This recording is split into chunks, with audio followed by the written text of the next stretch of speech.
Thank you, Jody, for that kind introduction. Thank you, Bob. Thank you, Scott. Thank you all for helping to host us at a very meaningful time. Today is actually International Recovery Day, and we're the last day. That's right, National Recovery Month. Honoring Recovery Month, I joined Congresswoman Brittany Pedersen, her mom Stacy, Tanya Wheeler, and others to talk about a bill that she's pushing in Congress, the Recovery Act. And for those of you who are here in recovery, we stand with you, and we are inspired by your work. This is critical work, as been noted. It's life-saving work. The stories of those who are living in recovery, like Stacy Pedersen, it's harrowing often. Brittany Pedersen mentioned that during this 6-month period, her mom had overdosed 20 times, and that 3 of those times, I think Dr. Don Stater here, revived her, just like we heard Jody talking about. Brittany said that as a family, they had been preparing for her mom's death their whole life. It shouldn't be this way. And one of the challenges that we have is, how do we reduce the stigma? How do we provide more pathways to recovery, more treatment? How do we meet this moment? At this conference, that's our mandate. How do we meet this challenging moment? How do we better build this community of practice so that we're all in this work together? There's a lot to take in today. We're sorry for how much we're packing into one day. One of the things to take in is those stories in black and white. Stories of people whose lives we lost. May their memories continue to live on as a blessing.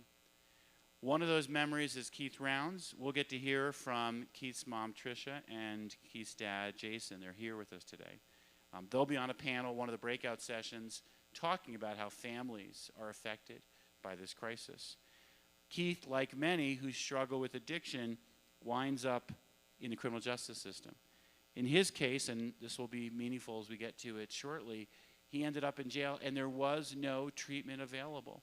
And then when he left jail, he asked for treatment and he was put on a wait list. Trish and Jason said to him, "Please come home with us. We'll take your phone so you can't order drugs." Well, there was an online gaming platform he had access to, and he could order fentanyl from there. He got access to it. He overdosed and he died. As we think about his memory, we dedicate ourselves to this work of making sure that every jail in Colorado has medication addiction treatment.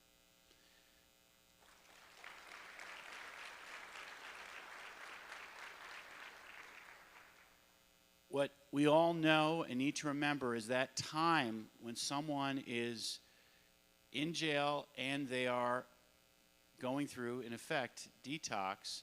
If they leave and they're not in recovery, they're not in treatment, they're 120 times more likely than an average person to overdose. It's a dangerous time.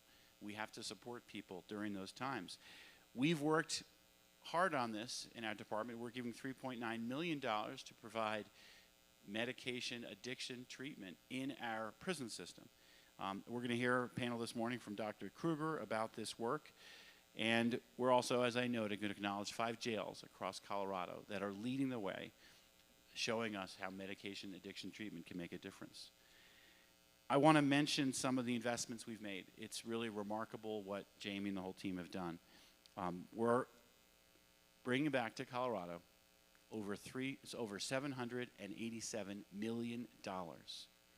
This is going to make a huge impact for our state.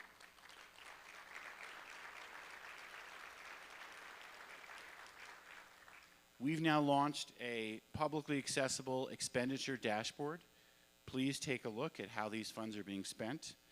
We've already given out $110 million in funds to Colorado communities.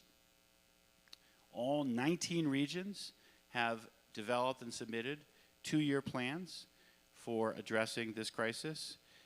And the funds expended through 2023 have been publicly reported, even ahead of deadline. You can see how they break down. $20 million for treatment, $17 million for recovery, $11 for prevention, $7 for planning coordination, $6 million for harm reduction. Out of our state share, we've also provided funds to our 2 federally recognized tribes here in Colorado, the Ute Mountain Utes and the Southern Utes, nearly $2 million. This afternoon, we're going to have a powerful presentation with Indigenous leaders talking about this crisis.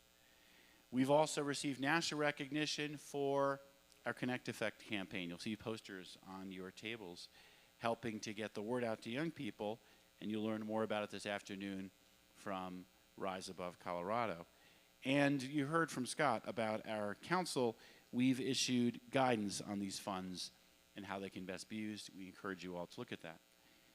As we look at this challenge of this opportunity, this incredible once-in-a-generation opportunity, there's a lot that we can think about in terms of how we got here and where we're going. First, I want to acknowledge Heidi Williams, who I believe is here today, our first opioid response director. Where's Heidi?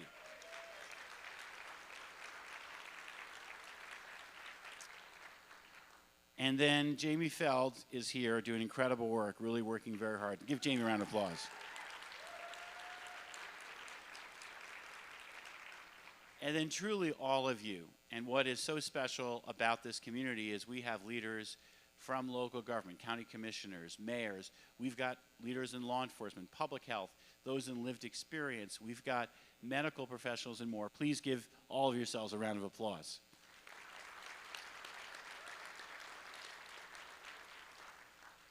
Part of what is so special is this community of practice is showing the nation the way. And that's not just me saying it. You heard it last year. The Johns Hopkins School of Public Health and the Principals Coalition looked across the nation last year and said, what state is doing this the best? Kristen Pendergrass and Sarah Watley, who are here, they recognized Colorado as the best and gave us the first recipient of their excellence in management of opiate settlement funds. So kudos to everyone here.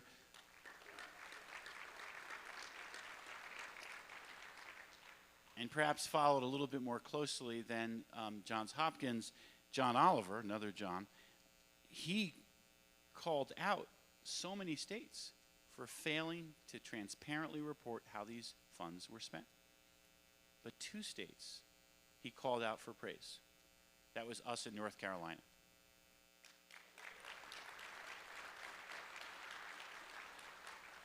None of this happened by accident.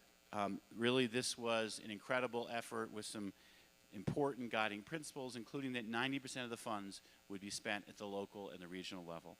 All the funds would be reported transparently how they were spent, and that we would work hard to support all communities, particularly those who faced unique challenges, and that we'd be in this work together, building this community of practice, and this 3rd annual conference is core to that work. Thank you for being a part of this work. At last year's conference, the amount of learning that happened between people here was a real highlight. We look forward to more of that. We also learned from different regions. We'll hear shortly from Lori Lasky, who's the chair of the San Luis Valley region, talking about how well they've done, learning from people from lived experience. I was able to go back to the Valley this summer as they opened up recovery housing and the first treatment facility there in generations, aptly titled Hope in the Valley. This is incredibly important work, meeting a crisis that has now been with us for over 25 years. It's painful when you think about the way it is undermining communities in the Valley. I joined Aaron Miltenberger, who's here as well, years ago for what I thought was a conference about economic development in the Valley. And Aaron and one of his colleagues said to me, we can't talk about how we develop our economy here until we address this opioid crisis, which is taking so many people from us, taking them out of the workforce, out of their families, out of communities. As we're doing this work, we are providing hope. We are building opportunity. It is incredibly meaningful, and we're saving lives. One of the things that is a ray of hope is nationally, we're seeing the latest data from the last year. Opioid deaths are going down. Now, to be fair, they're going up here in Colorado still. Nationally, why is that happening? One of the answers is more naloxone is getting distributed all across the nation. Now, in Colorado, one of the challenges is how do we keep our naloxone bulk purchase fund afloat? What I heard that's at least a ray of hope here is that our state behavioral health administration is going to be able to come up with some funds for it. And what I can tell you is that our office is committed to doing our part, and from our state chair, we're also going to provide support to make sure for the next year we've got funding in place to keep naloxone available everywhere we can.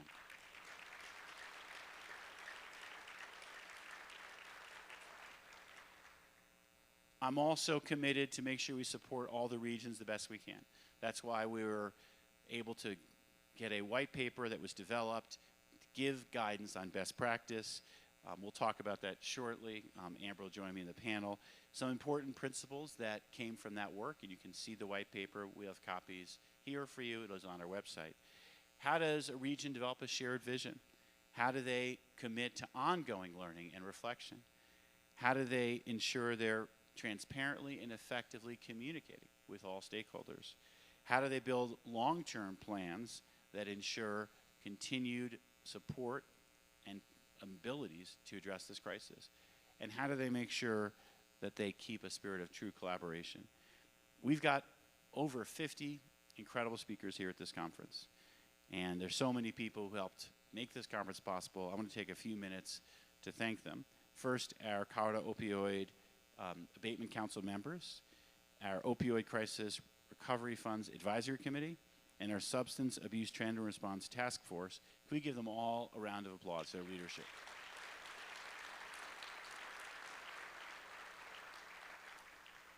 And as we chose to plan this in northern Colorado, there were a number of people here who gave us real inspiration. The great Dr. Leslie Brooks,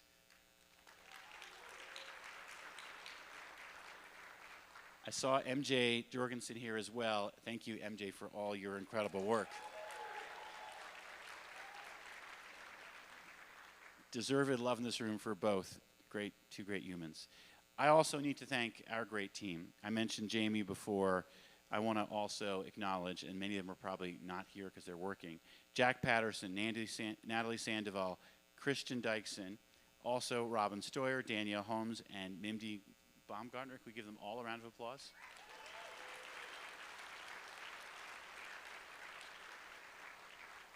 Not just this conference, but getting $100 million out the door is not easy. Thank you, Scott, for the kind appreciation. Our Department of Law team members have worked incredibly hard and diligently, and so many volunteered to help with this conference. I'm going to put them all up here as folks to be acknowledged. Can we give them all a round of applause?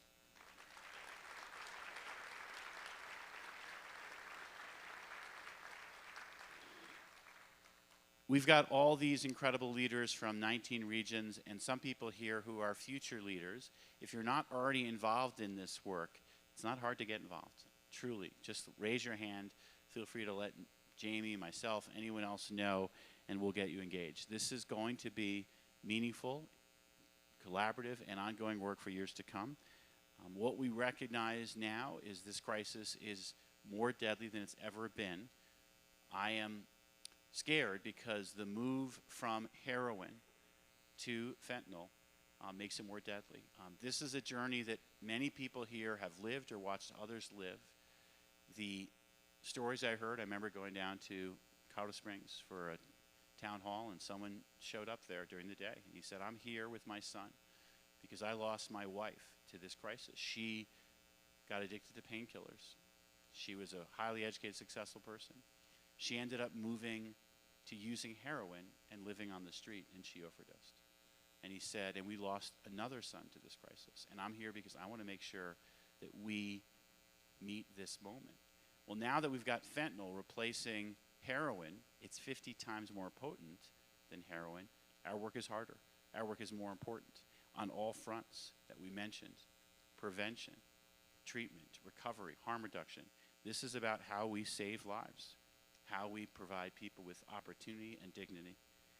I believe what we're doing here in Colorado is going to make a difference, and all of us are in this work together. It's part of what makes this such a meaningful and really the most rewarding part of my job as Attorney General.